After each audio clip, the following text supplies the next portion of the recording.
Mister gold sunflower oil, அளவிலும் தரத்திலும் no compromise. ஊடக வரலாற்றில் முதன்முறையாக IBC பக்தி விருதுகள் 2024 பிரம்மாண்ட பக்தி திருவிழா. அனுமதி இலவசம். டாக்டர் ஸ்ரீவர்மா ஆயுள் தரும் ஆயுர்வேதா அறுவை சிகிச்சை இல்லா குணம், ஆயுள் கால நிவாரணம். வணக்கம் சார். வணக்கம். ஆபரேஷன் செந்தூர் சக்சஸ்ஃபுல்லா இந்தியா வெற்றிகரமாக நடத்தி முடிச்சிருக்காங்க. அதனைத் தொடர்ந்து டெல்லியில மத்திய அமைச்சரவை கூட்டம் நடந்துட்டு இருக்கு. இன்னொரு புறம் ராஜ்நாத் சிங் டிஃபென்ஸ் மினிஸ்டர் முப்படை தளபதியுடன் ஆலோசனைன்னு வருது. இன்னும் என்ன தகவல்லாம் வருதுன்னா, பிரதமர், குடியரசுத் தலைவர், அதே போல துணை குடியரசுத் தலைவர் இவங்களுடைய பயணங்கள்லாம் குறைத்துக்க சொல்லி அவங்களுக்கான பாதுகாப்பு ஏற்பாடுகளும் அதிகம் பண்ணிக்கிறதா சொல்றாங்க. சொல்லுங்க சார், டெல்லியில என்ன சுச்சுவேஷன், அங்க என்ன மாதிரியான பாதுகாப்பு நடவடிக்கைகள் மேற்கொண்டு இருக்காங்க? இல்ல, ஆபரேஷன் செந்தூர் முடிஞ்சிச்சா அப்படின்னு கேட்டா நம்ம அபிஷியலா அது நம்ம இன்னும் சொல்ல முடியாது. ஏன்னா இன்னும் பாகிஸ்தான் பதிலடி கொடுப்போம்னு அவங்க சொல்லி இருக்கிறாங்க. சோ அவங்க கொடுக்கக்கூடிய, ஏன்னா இன்னைக்கு நடந்த பிரஸ் மீட்டா முழுசா கவனிச்சோம்.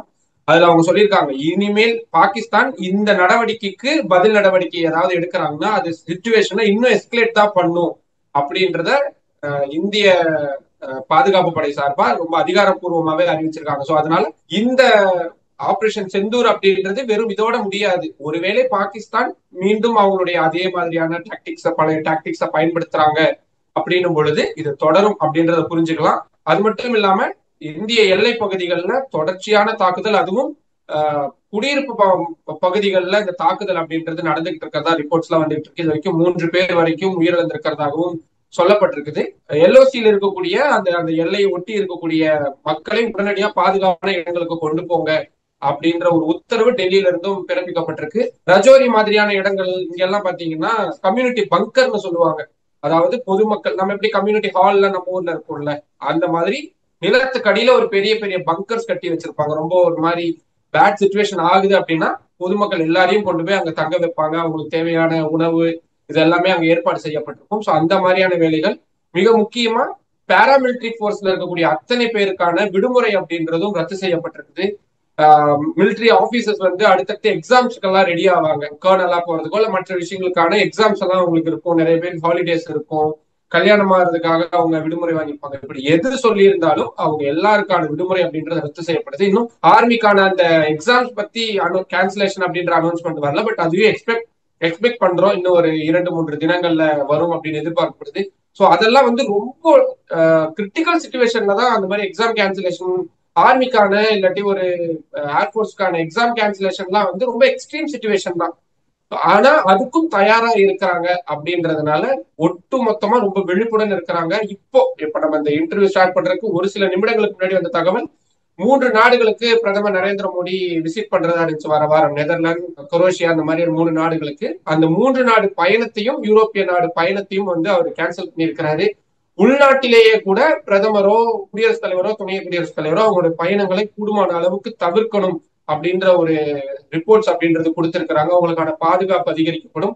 எல்லா தரப்புல இருந்துமே, அதாவது இனி மேற்கொண்டு எந்த சின்ன அசம்பாவித சம்பவம் ஏற்படக்கூடாது அப்படின்றதுக்கான முழுமையான ஏற்பாடுகள் அப்படின்றது தயார் நிலையில இருக்கு. தொடர்ச்சியா பேக் டு பேக் மீட்டிங் அப்படின்றது எனக்கு டெல்லியில இருந்துகிட்டு எந்த மீட்டிங்க ஃபாலோ பண்றதுனே தெரியல. அந்த அளவுக்கு மீட்டிங் பேக் டு பேக் மீட்டிங்ன்றது நடந்துகிட்டே இருக்கு. ஸோ முழு அளவுல ரெடியா இருக்கிறாங்க. ஏன்னா இந்த அட்டாக் நடந்திருக்கக்கூடிய இடங்கள் எல்லாம் பார்க்கும் பொழுது, ஸோ இந்த லாஸ்ட் 10 நாளா நிறைய ஒர்க் அவுட் நடந்திருக்கு. இது வெறும் 10 நாளுக்கான ஒர்க் அவுட் மாதிரி மட்டும் தெரியல.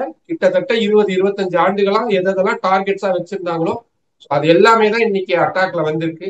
அதனால ரொம்ப டீடைல்டான ஒரு அடுத்த ரிட்டாலியேஷனுக்கு நம்ம ரெடியா இருக்கிறோம் அப்படின்றதுதான் டெல்லியில இருக்கக்கூடிய சிச்சுவேஷனா இருக்கு. அங்க பப்ளிக் பிளேஸ்ல பாதுகாப்பு ஏற்பாடுகள் எந்த அளவுக்கு சார் இருக்கு? ஏன்னா கிட்டத்தட்ட ஒரு 9க்கும் மேற்பட்ட ஏர்போர்ட்ஸ்ல க்ளோஸ் பண்ணியிருக்காங்க. எல்லா விமானங்களும் டெல்லிக்கு தான் இப்ப திருப்பி விட்டுருக்காங்க, ஃபாரின்ல இருந்து வர விமானங்கள்லாம். ஸோ அங்க பொது இடங்கள்ல இந்த பாதுகாப்பு எந்த அளவுக்கு டைட்டன் பண்ணியிருக்காங்க சார்? இல்ல, நீங்க தமிழ்நாடு போர் அப்படின்றத சந்திச்சு நமக்கு அது பெரிய லெவலுக்கான நமக்கு நினைவுகள்லாம் இல்ல அப்படின்றதுனால நம்மளுடைய சிச்சுவேஷன், நான் நார்த் இந்தியாலேயே பயணம் இருக்கிறேன்றதுனால நான் அதை ஈஸியா கனெக்ட் பண்ண முடியும். அப்கோர்ஸ் நான் தமிழ்நாட்டுல இருந்தா பிறந்து வளர்ந்தேன் அப்படின்னு. ஸோ நம்மளை கம்பேர் பண்ணும் பொழுது இங்க அதுக்கான விழிப்புணர்வு அப்படின்றது எப்பவுமே ரொம்ப அதிகமா இருக்கும். அதாவது ஒரு அன்ரெஸ்ட் சிச்சுவேஷனை டக்குன்னு ஹேண்டில் பண்றதுக்கான, ஏன்னா இங்க ரெகுலரா நீங்க ஒரு சண்டிகர் பாகிஸ்தான் பார்டர்ல இருந்து கிட்டத்தட்ட ஒரு ரொம்ப தூரம் இருக்குன்னு வச்சுக்கோங்களேன். ஒரு 100 கிலோமீட்டர் தாண்டி தூரத்துல இருக்கக்கூடிய ஒரு இடம் தான். ஆனாலும் கூட அங்க ரொம்ப தயார் நிலையில இருப்பாங்க. மக்கள் வந்து டக்குன்னு அவங்க கம்யூனிகேட் பண்றது, ஒரு கம்யூனிட்டியா ஒண்ணு சேர்றது, அதுக்கு வந்து ப்ரிப்பேர்டா தான் இருப்பாங்க. மோரோவர் அங்க நிறைய பேர் வந்து ஆர்மி ஃபேமிலியில இருக்கக்கூடியவங்க நிறைய பேருன்றதுனால அவங்க அந்த காலனிஸ் எல்லாம் இருப்பாங்க. ரிட்டையர்டு கர்னல்ஸ், ரிட்டையர்டு ஜவான்ஸ் எல்லாம் நிறைய பேர் இருக்கக்கூடிய இடங்கள் அப்படின்றதுனால உங்களுக்கு ரொம்ப ஃபாஸ்டா வந்து அந்த மூவ்மெண்ட் வந்து ரொம்ப ஃபாஸ்டா பண்ணிடுவாங்க. அதனால பெரிய அளவிலான அந்த ஒரு என்ன சொல்றது பப்ளிக் வந்து ரொம்ப பயந்து போயிருக்காங்க அப்படின்ற மாதிரியான சுச்சுவேஷன்ல இங்க நம்மளால பார்க்க முடியறது இல்லை. ஆனா வெளியிருந்து வரக்கூடிய டூரிஸ்டுகள் இவங்களுக்கு எல்லாம் வந்து நிறைய பேனிக் இருக்கு. அப்கோர்ஸ் நம்ம இப்போ பேசிக்கிட்டு இருக்க நேரத்திலே நிறைய பேர் பார்ப்பாங்க, யாராவது நார்த் இந்தியாவுக்கு விமானம் மூலியமா பயணம் வரணும் அப்படின்ற ஒரு யோசனை இருந்துச்சுன்னா அதை கொஞ்சம் தவிர்க்கணும் அப்படின்றத கேட்டுக்கலாம். குறிப்பா ஜம்மு, லே, அதே மாதிரி தரம்ஷாலா, சண்டிகர், சோ இந்த மாதிரியான முக்கியமான ஏர்போர்ட்ஸ் வந்து வர 10ஆம் தேதி வரைக்கும் நம்ம காலையில பார்த்திருப்போம், இன்று மாலை 5 மணி வரைக்கும் தான் அப்படின்னு. அது கிட்டத்தட்ட ஒரு 7 ஏர்போர்ட்ஸ் வந்து 10ஆம் தேதி வரைக்கும் அந்த செயல்படாது, ஷட் டவுன் பண்றோம் அப்படின்றது வந்து எக்ஸ்டெண்ட் பண்ணியிருக்காங்க. ஸோ அது எவ்வளவு நாள் எக்ஸ்டெண்ட் ஆகும் தெரியாது. ஏன்னா பாகிஸ்தான் பிரதமரும் சரி மற்ற அமைப்புகளும் சற்று நேரத்துக்கு முன்னாடி வந்த தகவல் வந்து ஜெய்ஷ் இ முகமது வந்து அபிஷியலாக அனௌன்ஸ் பண்ணியிருக்காங்க, மௌலானா மொசாதோடைய அவங்களோட ஃபேமிலியை சேர்ந்த 10 பேர் கொல்லப்பட்டிருக்காங்க, அவங்க தங்கச்சி வீட்டுக்கார் மாதிரியான ரொம்ப நெருங்கிய சொந்தம் கொல்லப்பட்டிருக்காங்க அப்படின்ற அபிஷியலான அனௌன்ஸ்மெண்ட் அவங்களும் கொடுத்திருக்காங்க. பாகிஸ்தான் நேற்று மிட் நைட்டே வந்து அவங்க அனௌன்ஸ் பண்ணிட்டாங்க, நாங்க வந்து கண்டிப்பா நாங்க வந்து பதிலடி கொடுப்போம் அப்படின்னு. சோ எதுக்கும் தயார் நிலையில இருக்கிறதுக்காக தான் இந்த ஏர்போர்ட் ஷட் டவுன் இதெல்லாம் பண்றது. அப்கோர்ஸ் ரொம்ப ரெஸ்பான்சிபிளான பிரைம் மினிஸ்டர் வெளியே போகக்கூடாது, ஒரு குடியரசுத் தலைவர் வெளியே போகக்கூடாதுன்ற ஒரு ஆர்டர் வருதுன்னா ஒரு ரெஸ்பான்சிபிள் இருக்கக்கூடிய சிட்டிசன்ஸா நம்மளும் அதுதான் பண்ணணும். கூடுமான அளவுக்கு பயணங்கள் பண்ணாதீங்கன்னு சொல்லல, பட் அது வந்து இன்னும் அரசுகளுக்கு நிறைய இன்னும் கூடுதலான கவலையை கொடுக்கும், கூடுதலான கவனம் செலுத்த வேண்டியது இருக்கும். அதனால இந்த வட மாநிலங்களுக்கு குறிப்பா பாகிஸ்தான் எல்லை இருக்கக்கூடிய பகுதிகளுக்கு போகக்கூடிய அந்த திட்டங்களை வந்து தற்காலிகமா ஒத்தி வைக்கிறது வந்து ரொம்ப நல்ல விஷயம் அப்படின்னு தான் பார்க்க முடியும். டெல்லியை பொறுத்த வரைக்கும் எங்க வேணாலும் போலாம், எந்த இதுவும் இல்லை, பட் கொஞ்சம் கொஞ்சம் ரெஸ்ட்ரிக்ஷன்ஸ் இருக்கும்.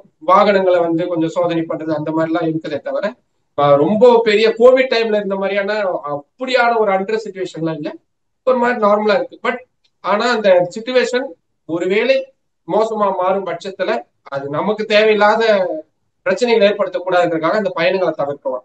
ஒரு புறம் ஹோம் மினிஸ்டர் அமித்ஷா என்ன சொல்லியிருக்காருன்னா, அங்க லைன் ஆஃப் கண்ட்ரோல், அங்க பக்கத்து அருகில் இருக்கக்கூடிய கிராமங்கள் இருக்கக்கூடிய மக்களை வந்து பாதுகாப்பான இடங்களுக்கு வந்து நகர்த்த சொல்லி வந்து பாதுகாப்பு படைகளுக்கு வந்து உத்தரவிட்டிருக்காரு.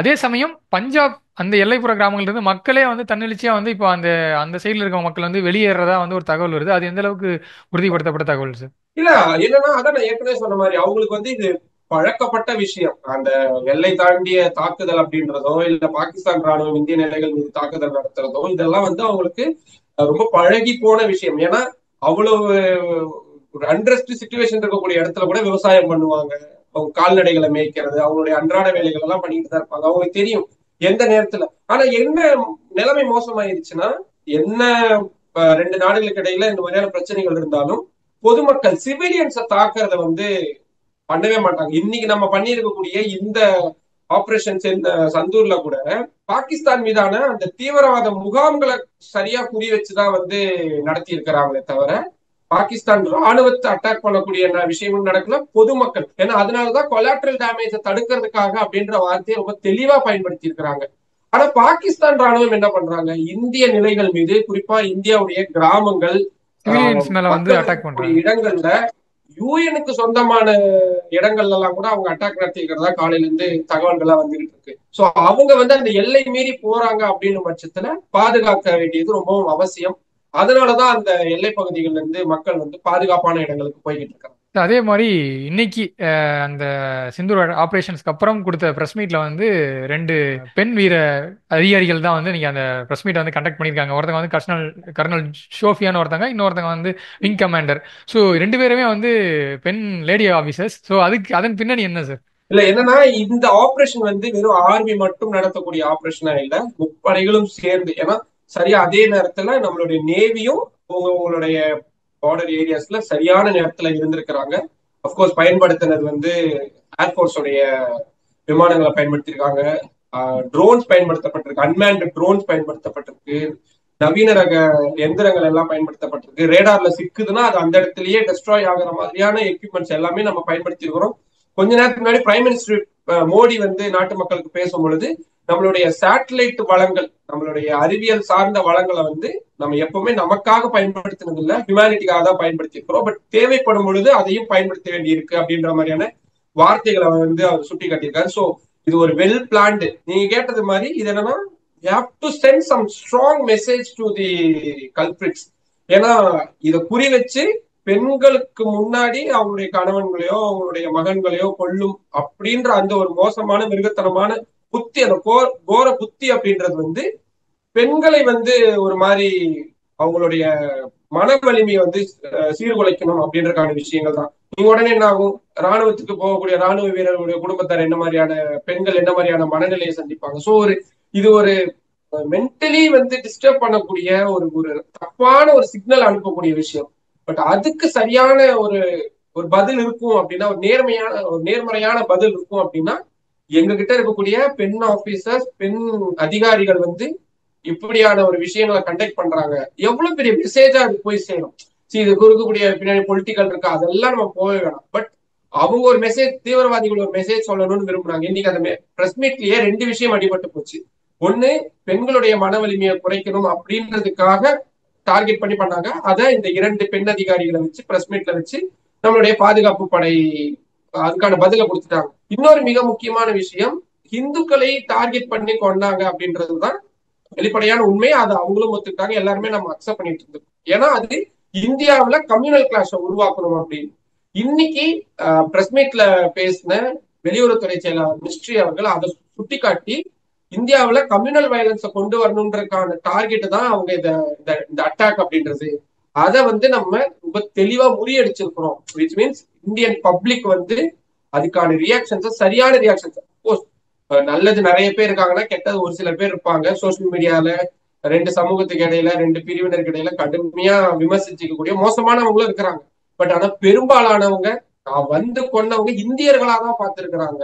அதனால கொல்லப்பட்டவங்க இந்தியர்கள் அப்படின்ற ஒரு மனநிலையில எல்லாருமே இருக்கிறதுனால அது பெரிய அளவுல முறியடிக்கப்பட்டிருக்கு. அதுதான் அவங்க மென்ஷன் பண்ணிருக்காங்க. சோ இந்த 2 மெசேஜ் அப்படின்றது இன்னைக்கு ரொம்ப முக்கியமா போய் சேர்ந்திருக்கு. அது மட்டும் இல்லாமல் இன்னைக்கு நாடு முழுவதும் மாக் ட்ரில் கண்டக்ட் பண்றாங்க. ஸோ சென்னையிலயும் வந்து 2 இடங்கள்ல கண்டக்ட் பண்றாங்க. ஒன்று ஹார்பர், இன்னொன்று வந்து கல்பாக் அட்டாமிக் பவர் ஸ்டேஷன்ல கண்டக்ட் பண்றாங்க. ஸோ டெல்லியில அதுக்கான ஏற்பாடுகள் ஏதாவது நடக்குதா? ஸோ அங்க எந்த மாதிரியான மாக் ட்ரில் கண்டக்ட் பண்ண இருக்காங்க? டெல்லியில வந்து கனாட் பிளேஸ், பார்லிமெண்ட் சுத்தி இருக்கக்கூடிய இடங்கள், நீங்க டெல்லியை பொறுத்த வரைக்கும் எப்பவுமே ஹை அலர்ட்ல இருக்கக்கூடிய இடங்கள் தான். நீங்க ஒரு ஹோம் மினிஸ்டர் வீடு இருக்கக்கூடிய இடமோ, இல்ல பிரைம் மினிஸ்டர் இருக்கக்கூடிய வீடமோ, பார்லிமெண்ட் இருக்கக்கூடிய, இவங்க எல்லாமே வந்து மேக்சிமம் 144 எப்பவுமே இருக்கக்கூடிய இடங்களா தான் இருக்கும். 4 பேருக்கு மேல சேர்ந்து கூடக்கூடாது அப்படின்றது வந்து ரொம்ப ரெகுலரா இருக்கக்கூடியது. ஏர்போர்ட்ஸ்ல இருந்து இங்கதான் வந்து எல்லா மெயின் ஹெட் குவார்டர்ஸ் இருக்கும். ஸோ இங்க எப்பவுமே ஹை அலர்ட் இருக்கும். ஊர்ல இருந்து கூட வார் வர மாதிரி இருக்கு, பேசாம ஊருக்கு கிளம்பி வந்திருப்பான்லாம் சொன்னாங்க. ஸோ அவங்களுக்கு ஒரு பதட்டம் இருக்கும், பயம். அப்கோர்ஸ் நீங்க கேட்ட மாதிரிதான். பட் டெல்லி வரைக்கும் வந்து அட்டாக் பண்றதுக்கான அந்த அளவுக்கான வலிமை பாகிஸ்தான் இருக்குதா அப்படின்றது கேள்விக்குறி. அப்படி அட்டாக் பண்ணா அது தடுக்கிறதுக்கான எக்யூப்மெண்ட்ஸ் நம்ம கிட்ட இல்லாம இருக்குதா அப்படின்றது சந்தேகமே வேண்டாம். நம்ம கிட்ட எல்லாமே இருக்கு.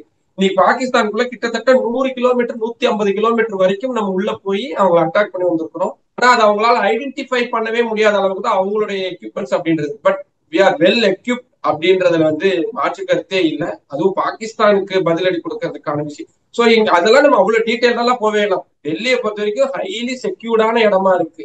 இன்டெலிஜென்ஸ் மிஸ்டேக்ஸ்ல வேணா இங்க வந்து அட்டாக்ஸ் நடக்குது, அந்த மாதிரி இருக்கலாமே தவிர இப்படியான டைரக்டான ஒரு ஹிட் அப்படின்றப்போ அதுக்கான அத்தனை விஷயங்களும் இருக்கு. இங்க ரொம்ப இயல்பாதான் இருக்கு. ஆஸ் யூஷுவல் எல்லாரும் வேலைக்கு போறது, எப்பவும் போல டெல்லியோட டிராபிக், ஹை டிராபிக் அப்படின்றதுலாம் ரெகுலரா இருக்கு. மெட்ரோல கூட்டம் எல்லாமே ரெகுலரா தான் இருக்கு. இங்க அப்படி ஒன்றும் பெரிய இதெல்லாம் இல்லை. மாட்ரிலுக்கு பெரிய அளவுல ரெடி ஆயிட்டாங்க. நாட் ஒன்லி டெல்லி, மற்ற வட மாநிலங்கள் ஆகட்டும், மேற்கு வங்கத்துல ஆகட்டும். ஏன்னா மேற்கு வங்கம்லாம் இப்போ ஹைலி இன்ஃபிளேமபிள் இடமா வந்து மாறி இருக்கு. பக்கத்துல வங்கதேசமும் இருக்குது அப்படின்றதுனால பெரிய பிரச்சனைக்குரிய இடம். ஸோ அங்க எல்லாமே இப்போ கொஞ்ச நேரத்துல தெரியும் அது எவ்வளவு தூரம் சக்சஸா பண்ணியிருக்காங்க.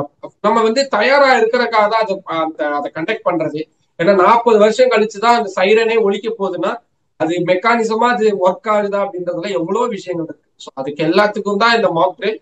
இது வெறும் வாருக்கான மாக் ட்ரில் மட்டும் கிடையாது. ஒரு எமர்ஜென்சி சிச்சுவேஷன் வருது, ஒரு ஃபிளட் சிச்சுவேஷன் வருது, ஒரு பெரிய ஃபயர் ஆக்சிடென்ட் நடக்குது, பேனிக் ஆகாம அந்த சிச்சுவேஷனை எப்படி சமாளிக்கணும் அப்படின்றதா. இன்னைக்கு இருக்கக்கூடிய சோசியல் மீடியா யுகத்துல வந்து அது சம்பந்தமான சின்ன சின்ன கிளிப்பிங்ஸும் ஸோ நேயர்களுக்கு நம்ம என்ன ஒரே ஒரு விஷயம் சொல்றோம்னா, வாட்ஸ்அப்ல வரக்கூடிய அனாவசியமான கருத்துக்களை பாக்குற நேரத்துல இந்த மாதிரியான ரொம்ப யூஸ்ஃபுல்லா இருக்கக்கூடிய விஷயங்கள், நீ மாக்ட்ரில் நடக்க போகுது, அது எப்படி நடக்க போகுது, எங்க நடத்துறாங்க, யார் நடத்துறாங்க, எப்படி எல்லாம் இருக்குது அப்படின்ற விஷயங்களை இது நிறைய தேடி படிக்கணும், பார்க்கணும். கண்டிப்பா சார். இவ்வளவு நேரம் ஒதுக்கி பல தகவல்களை கூட பகிர்ந்துட்டீங்க. உங்க நேரத்திற்கு நன்றி sir. Mister gold sunflower oil, அளவிலும் தரத்திலும் நோ காம்ப்ரமைஸ். ஊடக வரலாற்றில் முதன்முறையாக ஐபிசி பக்தி விருதுகள் 2024 பிரம்மாண்ட பக்தி திருவிழா. அனுமதி இலவசம். டாக்டர் ஸ்ரீவர்மா ஆயுள் தரும் ஆயுர்வேதா, அறுவை சிகிச்சை இல்லா குணம், ஆயுள் கால நிவாரணம்.